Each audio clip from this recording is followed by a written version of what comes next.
Hi, my name is Rachel Stevenson. I am a librarian at the Erie County Public Library, and today we're looking at Reader's Advisory Digging Deeper. So these are some sites that I found to be really helpful during Reader's Advisory when I get asked certain questions that are a little more difficult than the regular questions that we get asked. So I'm not going to be going over things like novelists or, common sense media or Goodreads or Amazon and things like that, because I assume you already know about those things. These are things that you might not know about that might be more helpful.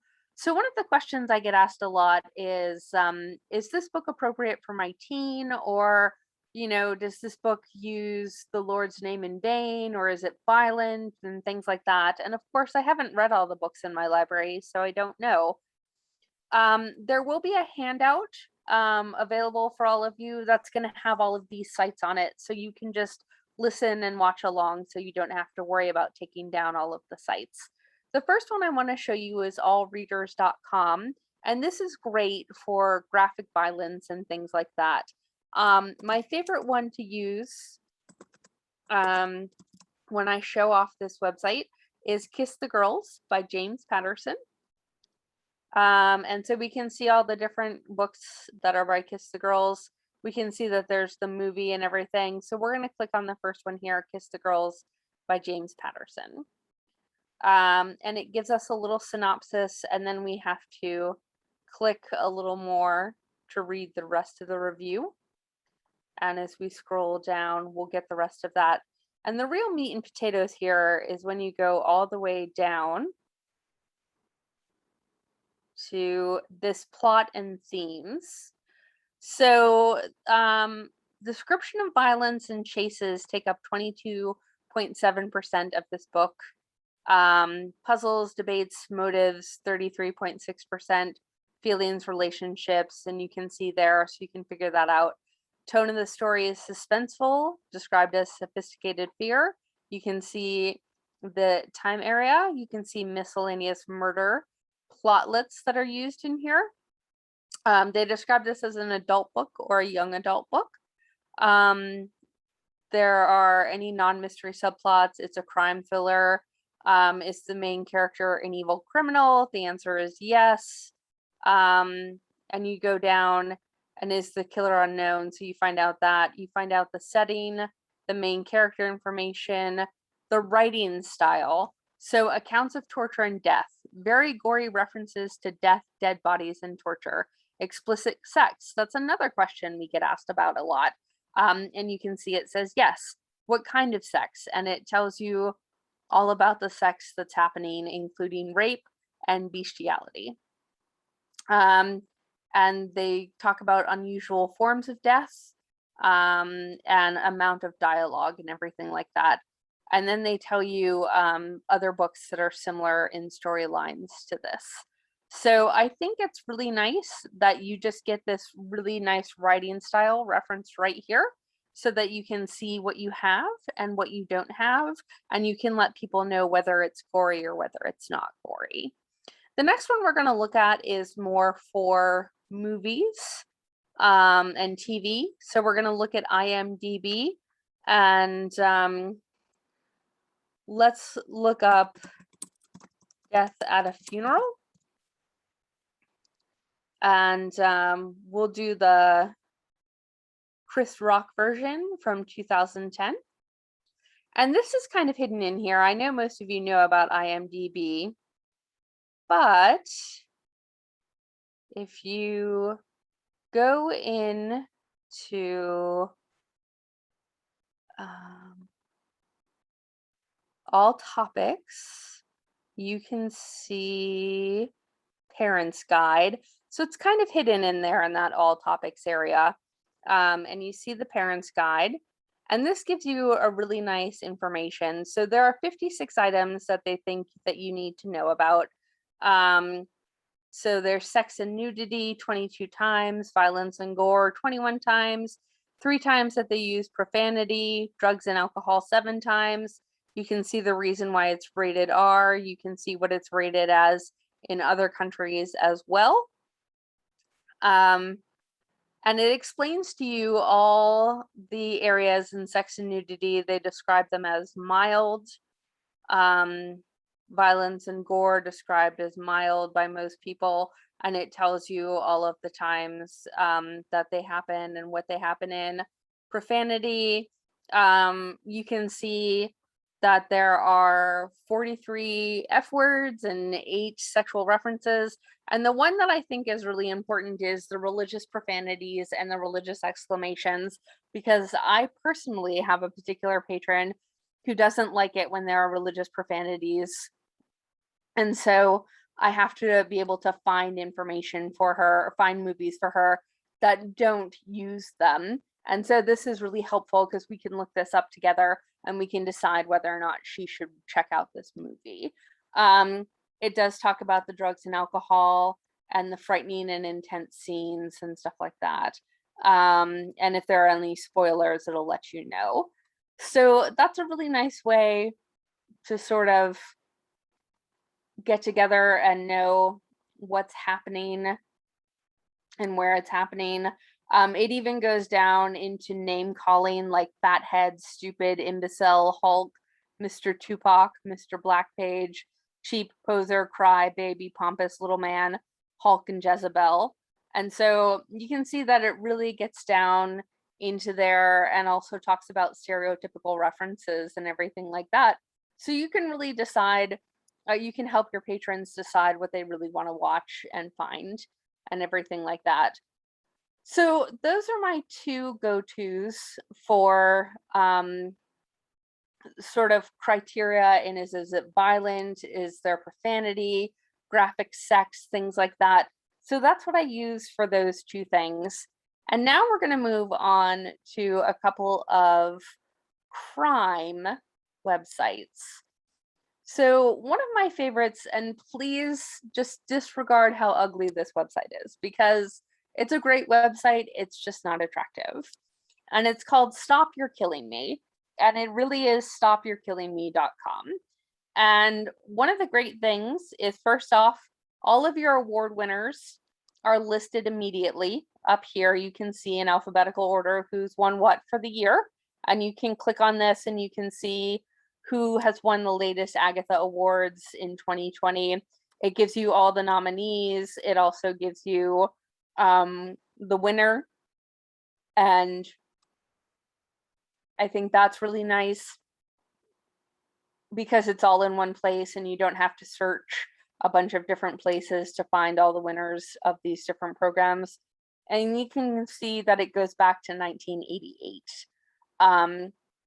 So there's a lot of time period that it covers there.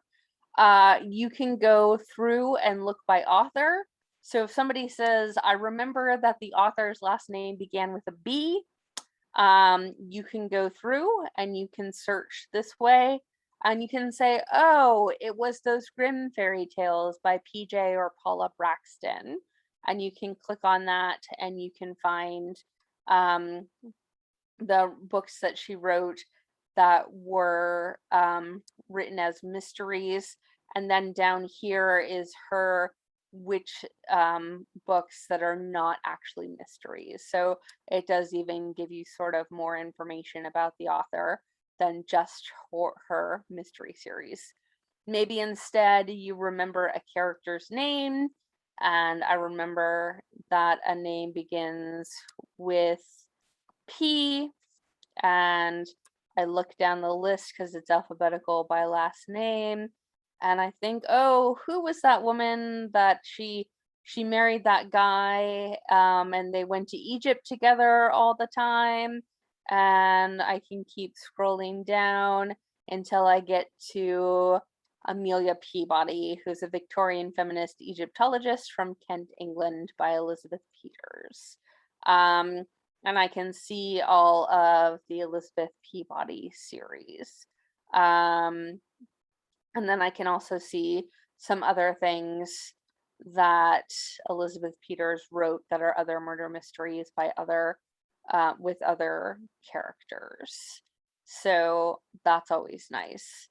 The other thing you can do is if you have a patron who says, I would like to read a mystery novel that takes place in New Zealand. You can click on New Zealand and you can find sort of all of these authors and all of these characters and what they do. Or maybe instead you just have somebody who likes to read about, let's say, librarians, because who doesn't like to read about librarians? So these are librarian stories where librarians are the sleuths. And if you look at it, there's actually quite a long list of librarian sleuths.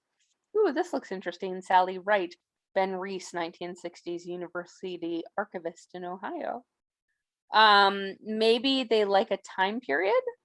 So you can go to ancient time periods. You can go to post 468, 476 to 500, the 1500s. So you have your Elizabeth and your Henrys, the 16 and 1700s, the 1800s, the 1900s, and then we get into the 1900s by decade.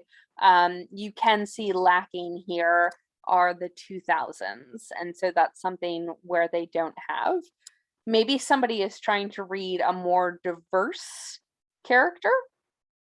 And so we have all of these different cultures that we can look at, special abilities and talents, seniors, Romani people and travelers, Native people, Jewish, Hispanic. So let's say we're looking for Native people who are in mysteries, and we can see a whole list of them here. And there's actually a pretty long list of those as well. And finally, you have the genre index. And so that's if you like your mystery with a side of something. So you can do your cozy mysteries, your gothic suspense, holiday or humorous, or kind of your Sherlock Holmes type. Real people, so that would be having real people that are your sleuths, like Beatrix Potter and Sir John Fielding and Theodore Roosevelt, and Ernest Hemingway, and there's even Jane Austen, of course. And so that's really interesting kind of way that you can go through and see, check out by genre index. This site does have some lacking in it, in that you can't choose the 1800s and a real person and happening in England or something like that. It doesn't work that way, and I wish it did. But it does have a lot of really good parts, especially up here where it talks about new additions to the site, new in hardcover, new in paperback, new in large print, and new in audio. So if mysteries go out at your library like they go out at my library, this is a really good site for you to get on. And you can sign up for their newsletter and have it put in your email. I think it comes twice a month. And it's really just a great way to kind of figure things out and help people find a mystery that they're looking for. Diversity is a really big thing right now, and it should be, because we should be reading diverse books. And if you have somebody who likes, instead of here where we were talking about diverse characters, maybe they want to read books by diverse authors, there's a really great website called Crime Writers of Color. And if you click on the books, you can get a catalog spreadsheet, and that spreadsheet will pop up and you will see it breaks it down in traditional and cozy mysteries and everything, and the titles and the ISBNs, so you can look at those online. If you want to just go home and scroll down, oops, sorry, if you want to go to, there is a place in here that I have to find. They moved this website around a little. Here we go. These are upcoming releases that they have by Crime Writers of Color. Here's your traditional cozies if you're just looking for something like that. We actually ordered this GG Pandian series based on the recommendation from this website, and it actually goes out pretty well. The one with gargoyles is the one we ordered, and it goes out really well.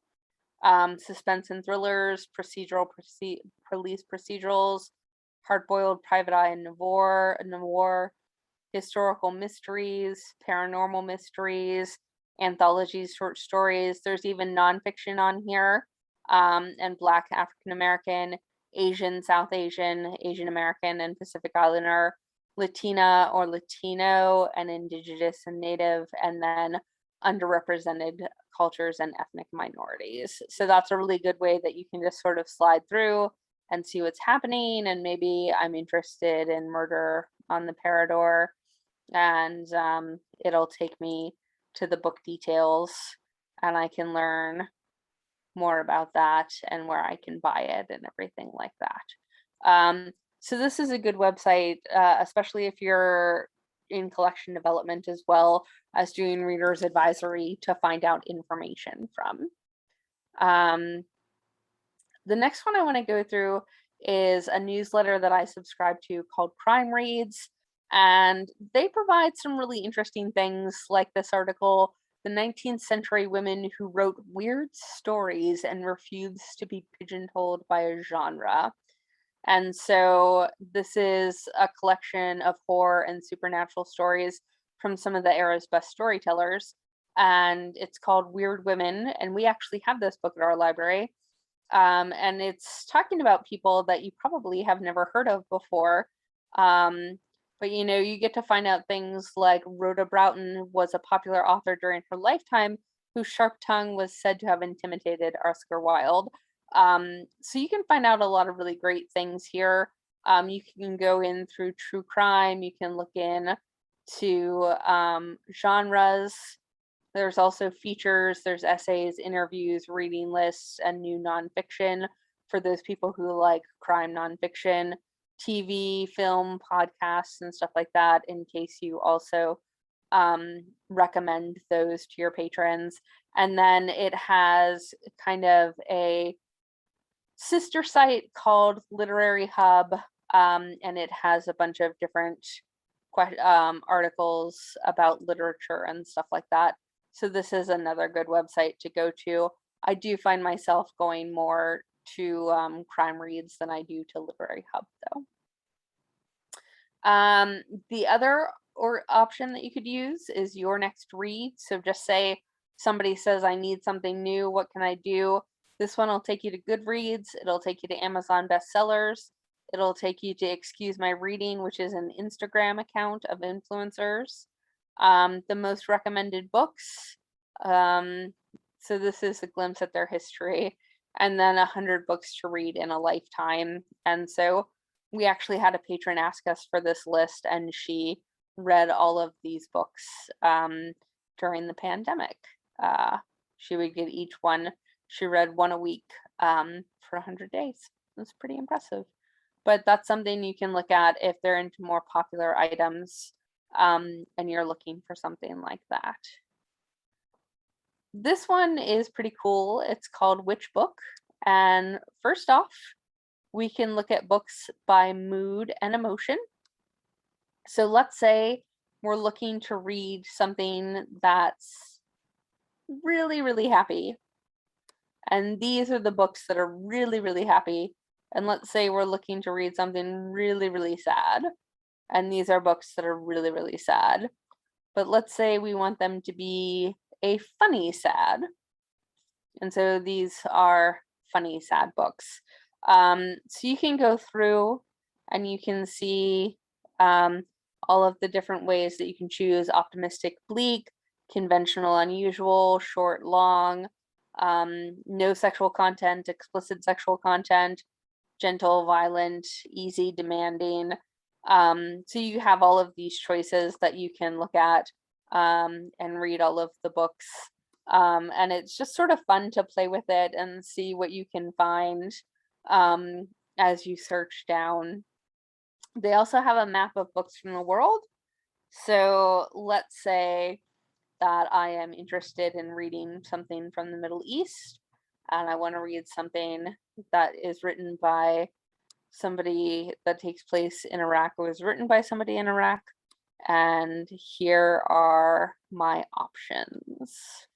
And you can go through and see all of those different options that they have. You can also sort books by character and plot. So you can choose your race. Let's say that we're looking for an Asian character that is 26 to 50. Let's make them pansexual. And it looks like we have 2 options. So you can kind of see where you can go from there, and what you can find that way. Here we have some books that are bestsellers. And if you really liked Where the Crawdads Sing, just like novelists and stuff like that, it'll take you in to show you other books that you would really enjoy because you liked that book. So this is a fun site to play around with. I like to play around with it a lot. I know other people do too. And it just sort of helps you figure out what you can read based on how you feel. The next one we're going to look at is Kitchen Sink RA. And what I love about this is that they will give you read-alikes for apps like the Endless Alphabet app. So we can click on this and it will tell us that if we like this, we should read Alphabet Bob books, Dr. Seuss ABC, The Dinosaur Family Trip, A is for Awful by Grumpy Cat, Big Words for Little Geniuses by Sue and James Patterson. So you can see that they even take things like apps that your children like to play with and give you books that are similar to that. So if a parent is looking for something like my kid loves It's a Great Pumpkin, Charlie Brown, what can I read alike there? And you can see that these are here. Or my child loves playing with Artie's Magic Pencil, what can I find for them? Toy Story 4 read-alikes as well. Video games, so if they like playing Madden, NFL, you know, maybe they could be reading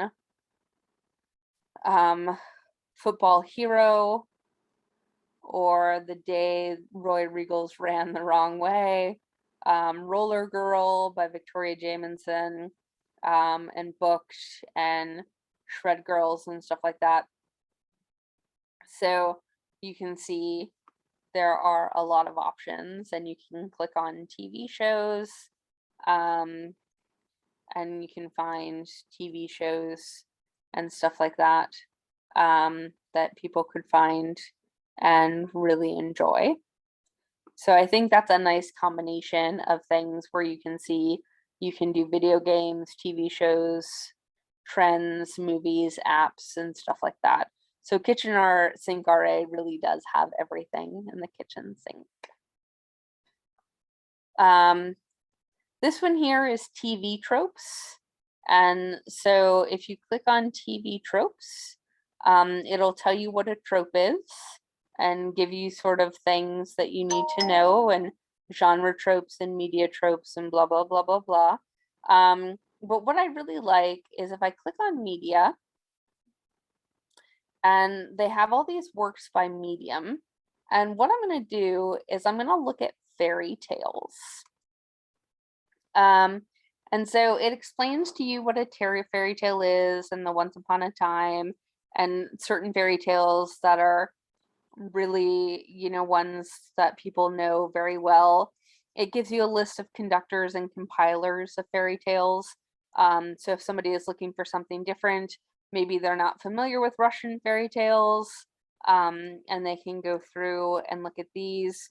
They tell you famous authors of fairy tales. But the other thing I really like is they contain an area of analysis. So maybe somebody is looking to analyze fairy tales or something like that, and you can go here to these various tropes and you can find information that you'll be able to give to your patrons so that they have more information that they can find. So this is sort of fun to play around with and see. And what you can do is you can click and you can find a random trope if you want to. And from there you can kind of see what they're doing, adaptational nationality, and you can read about that trope. Or you can click on random media and it'll talk to you about manga and this particular one here, and just give you what it provides an example of and stuff like that so that people know what's actually in this manga series here.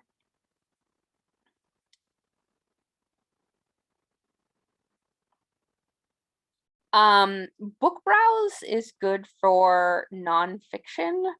So you can sit here, you can filter by genre, filter by theme, time period, and setting and stuff like that. So if somebody is asking for nonfiction, and we all know nonfiction can be a really hard area to do reader's advisory in, I recommend looking up book browse and going through it. What should you read next? This is very much like Novelist, only you don't have to pay all the money to buy Novelist.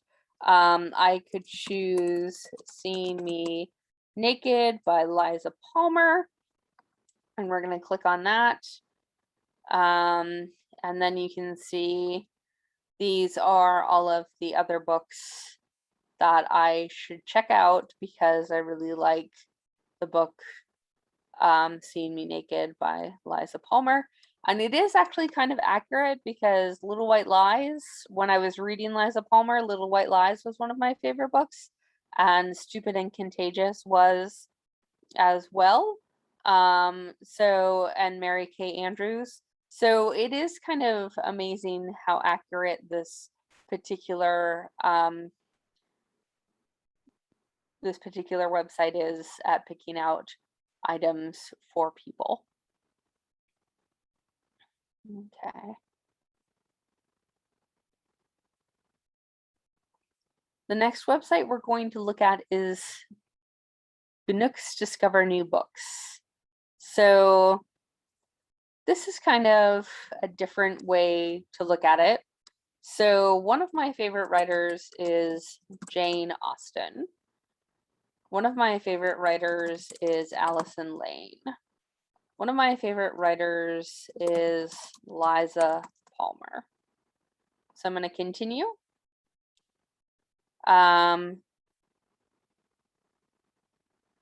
I think I misspelled Allison Lane.